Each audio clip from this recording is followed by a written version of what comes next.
As a rule, boss fights are arduous encounters that eat up your time, resources, and occasionally your will to live. Not naming any names. Millennia.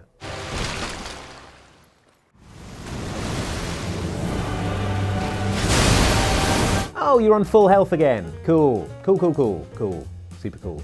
Sometimes though, the video game gods smile upon us and furnish time-poor players with sneaky shortcuts whereby you can take steps to win a boss fight before it even starts, or at least before you've lost the will to live. Would have been nice, hey, Millennia. What was I saying? Oh yeah, consider these 7 boss fights you can win before they even get going. Enjoy, and beware spoilers ahead for the following games.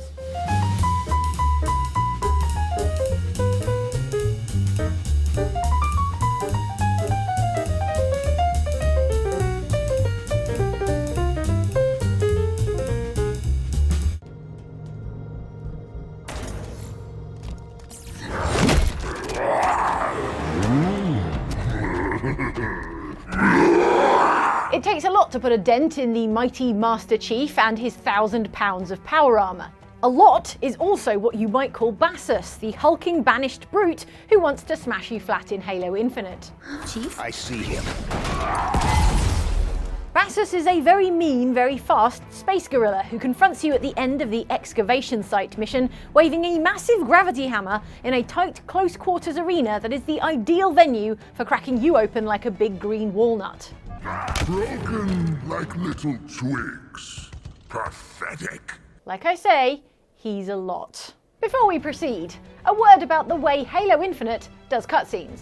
The nice thing about a cutscene that is rendered directly in real time is that it will preserve whatever's going on in the environment before the cutscene triggers. In the case of the Diamond Hard boss fight against Bassus, this means that before going toe-to-toe with this boss, you can spend several minutes carefully collecting explosive items from all around the level, stacking them up in a careful pile right here, adding a few more, and then one more for luck.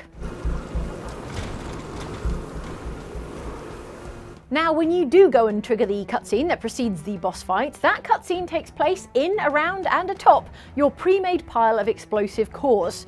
Good news for you, Bassus does not notice. Spartan's not so tough, I think. Break open easy.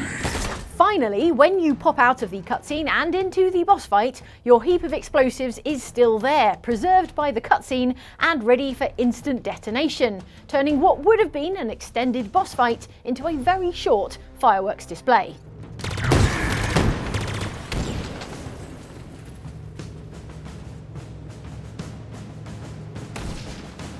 I'm impressed. I can't believe how easy you made that look. Some would call it cheating. Yeah, I call it cheating. Like I say. Greetings. Are you here for spirit tuning? Outsourcing is the practice of contracting your work out to a third party, like when I have my 8-year-old nephew write jokes for me. This just says Fortnite.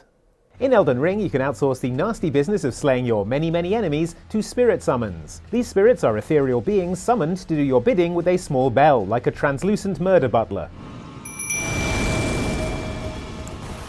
They take myriad strange and beautiful forms, such as the giant hovering spirit jellyfish or the lone wolf spirit, which is actually 3 wolves, but it's fine, let's not get into it.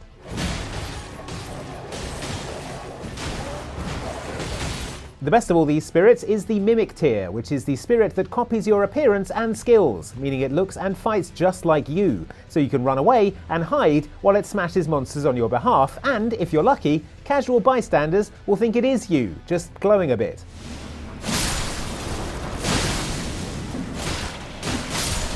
To acquire the Mimic tier, however, you must first defeat it in combat. And that will surely be a stern challenge, since by the adaptive nature of the Mimic tier, you'll be doing battle with an exact duplicate of yourself, which brings all your strengths and abilities to bear against you. You have at last literally met your match. Except, not really, because by means of magical loophole, you can turn the situation to your advantage and transform this boss fight into a trivially easy affair before it even begins by stripping off all your clothes and gear, then rocking up to the fight in nothing but a grubby loincloth. I said it would be easy, I didn't say it would be dignified. At this point, the unfortunate Mimic tier has no choice but to replicate your nearly naked, unarmed form and engage you in battle. Then, with the plucky, loincloth-clad Mimic tier resolved to do its best despite the circumstances, you can re-equip all your mighty armor and mystical armaments and kick its loincloth butt 6 ways from Sunday.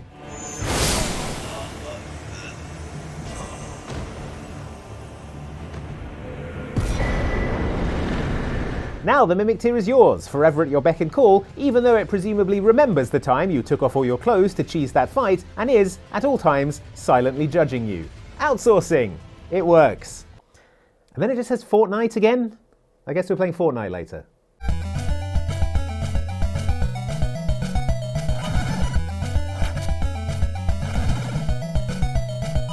In Castlevania 2, Simon's Quest on the NES, you play as the titular vampire killer Simon Belmont. And if he could have had a Tinder profile back in the year 1698 when the game is set, it would read that he enjoys driving around in his whip, eating whipped cream, and listening to the Devo song Whip It. He likes whips, is what I'm saying. But if you're going to make it through this bastard hard 1980s NES game, you can't rely on a whip alone. You're going to need to collect and or purchase a selection of other items and weapons to aid you in your quest to gather all the bits of Dracula's body, like you're constructing the world's most cursed Mr. Potato Head. Before you have to worry about the count though, you'll have to venture through the Brahms mansion, where the game casually and without ceremony drops a mid-game boss on you, the mother-freaking actual Grim Reaper. And let me tell you, he does not want to play chess. This is a tricky boss battle, even if you're packing the expensive chain whip.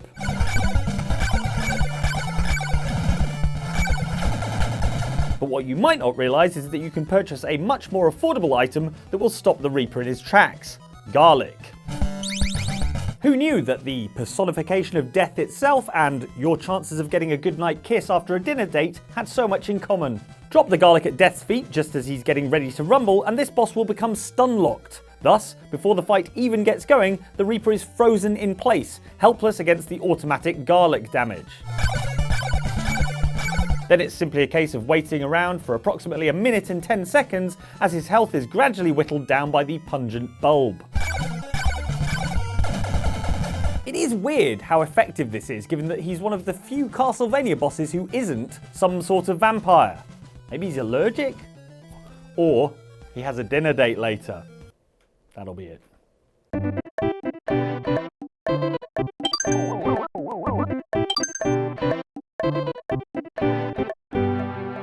We all know that language is an ever-evolving tool that adapts to meet the needs of those using it, but at the same time, folks, words have meaning. So when, towards the end of World 3 and Super Mario World 2, you're promised a stage by the name of Naval Piranha's Castle, you would rightly expect a castle of some sort, and not, as it turns out, a subterranean sewer maze. Yet this so-called castle is very much a damp labyrinth of pipes filled with wastewater and unfriendly creatures, primarily variants on the Super Mario franchise's iconic carnivorous piranha plants. But if that's a castle, I'm Iggy Cooper. If you're wondering about the rest of the name Naval Piranha's Castle, and assuming it had something to do with all the water down here and how a navy has boats what go on water, you would be half right. Don't worry though, things will become clear when you reach the end of the maze. I say things will become clear, but first they will briefly become more confusing when the Koopa wizard Kamek zooms in and calls Yoshi a cutie and roasts him for having no navel with an E. While Yoshi is indisputably cute and, having been born from an egg, will admittedly not have a navel, I think I speak for all of us when I say, what? What's going on, and here's where things get clear, is that Kamek is giving you the clue you need to defeat the boss you're about to face, which is the Naval Piranha.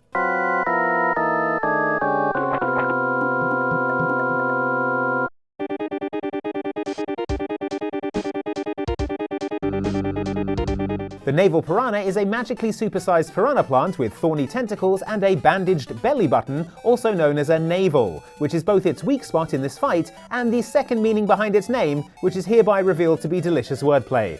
Isn't language fun? Shut up, it is. That's all good and fine, but now you have to do battle with this monstrous piranha plant boss in order to complete World 3, whacking it in its somehow already injured belly button to put this sewer fever dream far behind you.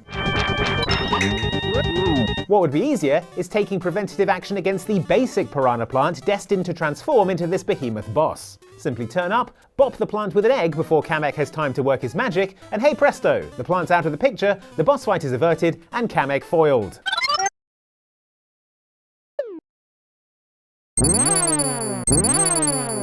Better yet, he doesn't get a chance to call you a cutie without a navel, which, again, what?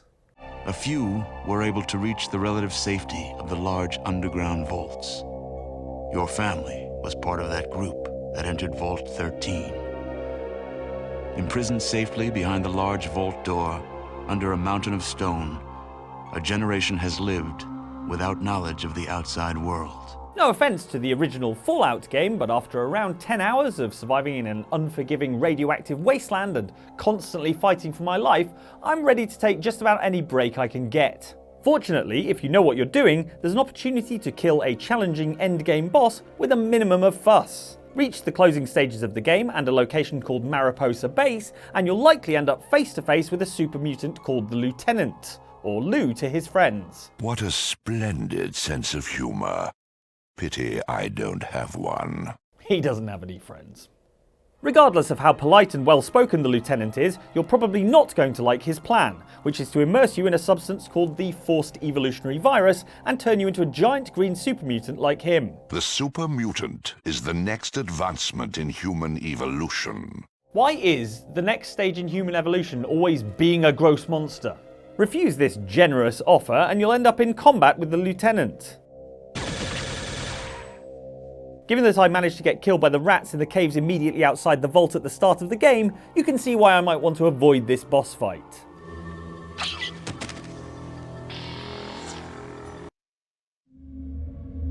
Your life ends in the wasteland. They were probably mutated rats, highly intelligent and preternaturally strong. That's my excuse and I'm sticking to it. Okay. Lucky for you, there is a way to circumvent the boss fight entirely. If you can sneak your way to Mariposa Base's self-destruct terminal without setting off any alarms and before meeting the Lieutenant, who is hanging out on the other side of the base, you can set a silent timer for it to explode and then scurry out of there before anyone notices. Then it's time to sit back, break out the snacks and enjoy the fireworks as the base will be blown sky high and the Lieutenant with it.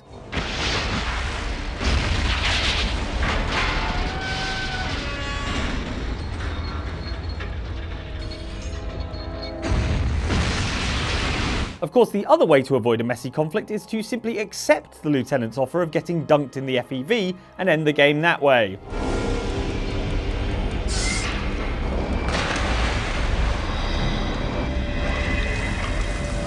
Maybe I'll evolve something that will help me deal with those rats.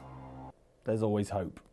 You've lost. You know that, don't you? The relay will open. The Reapers will return. Being powerfully charismatic has all kinds of benefits for Mass Effect's Commander Shepard, and not all of them have to do with romancing your crewmates. Just most of them. Let's embrace the way we feel right now. One of the finest benefits of Shepard's persuasive personality crops up towards the end of Game 1, during the dramatic finale, when you come face to face with Saren Arturius, Turian traitor to galactic civilization. I am a vision of the future, Shepard. The evolution of all organic life. This is our destiny.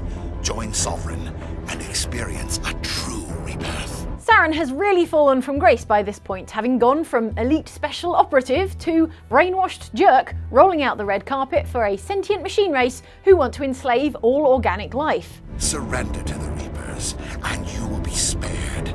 Join us. You've already fought Saren prior to this confrontation on Vermeer, where he was a massive pain in the backside, zooming about on his hoverboard like the Green Goblin, but grey and smug.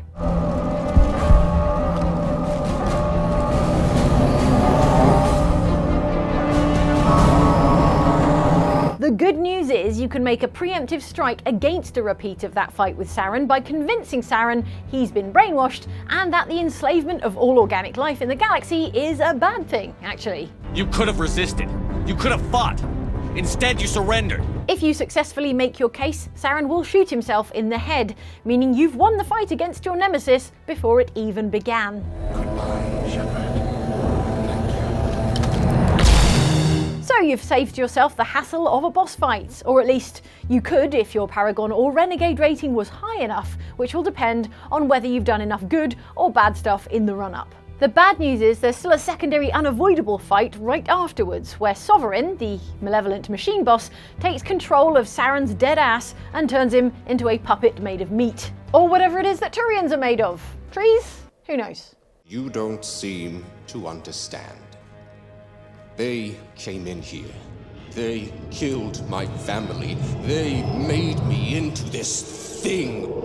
I didn't want it. I didn't ask for it. I had no choice! Hunter the Reckoning is a hack-and-slash action game in which you're part of a team of vampire hunters. If the name sounds familiar, that's because it's based on the tabletop role-playing game of the same name, which is part of the World of Darkness. The same World of Darkness that brought us Vampire the Masquerade Bloodlines and, if it ever comes out, Vampire the Masquerade Bloodlines 2. Anytime you like. Seriously, I need my fix. In Hunter the Reckoning, you're trapped in the prison town of Ashcroft, where Ashcroft Penitentiary is presided over by a vampire warden called Dagenhart, who has to be the whiniest vampire we've ever met. I have nothing left to lose. Welcome to eternity. Wah, wah, wah, eternal life. I mean, okay, he was forcibly turned into a vampire and his entire family were killed, but think of the savings on skincare products. At the end of the game, you confront Warden Dagenhart for a decisive final boss battle in the attic of a mansion. No matter what your gifts, you're still only human. I am eternal. Then Dagenhart metamorphosizes into his true terrifying form, a huge vampiric apex predator that, for some reason, still has the exact same little beard. Hey, if you found a look you like, stick with it. That is why I have been dressing like an undergraduate student for nearly 2 decades. Although you can fight the Warden in the usual way, it's an exceptionally tough boss fight, not least because he has that dickest of boss moves, regenerating health. Luckily for you, there is an alternative. You might have spotted the boarded up window with sunshine peeking through it. If you whip out your chainsaw, you can hack away at it until the boards break, sunlight floods the room, and the Warden is instantly defeated.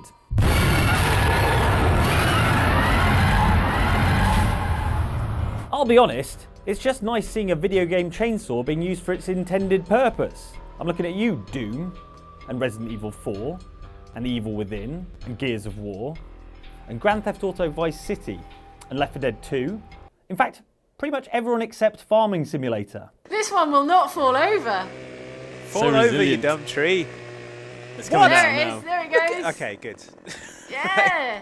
So those were some bosses that you can beat before they even start, sort of by cheating, I guess. Are you robbing yourself of the true challenge of the game by doing this? Some would say yes. Could have robbed yourself of the true challenge of this video by just reading the comment where someone always lists all of the entries in the comments. Yeah, Mike's got a bee in his bonnet, it seems. Mike's airing some grievances. And while he does that, why don't you watch some videos? Here's one from us. You can check out another video like this. Or down here is one from Luke and Ellen over on Outside Extra, talking about the stuff that they'd like to get into. So whatever those guys are up to, check out that. It's probably fun, I expect. Anyway, thanks for watching. See you next time. Tell me more about these comments, Mike. Well, you know, obviously, if you just want a list, we could just provide a text document with the list. If that's what you're after.